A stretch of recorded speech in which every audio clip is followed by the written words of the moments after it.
কাকে কখন কার দরজায় গিয়ে দাঁড়াতে হবে সেটা সৃষ্টিকর্তা ভালোই জানেন।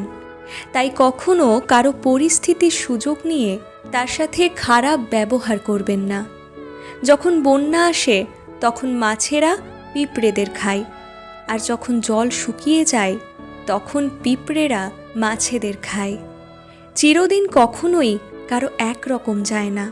আপনি আজ যদি জীবনে বড় জায়গায় আছেন, তাহলে সৃষ্টিকর্তাকে ধন্যবাদ জানিয়ে মানুষের উপকার করুন। সৃষ্টিকর্তা সর্বদাই মানুষকে ঐশ্বর্যবান করে তার মন পরীক্ষা করেন। আর আজ যদি আপনার সময় খারাপ যায়, তাহলেও মন খারাপ করবেন না।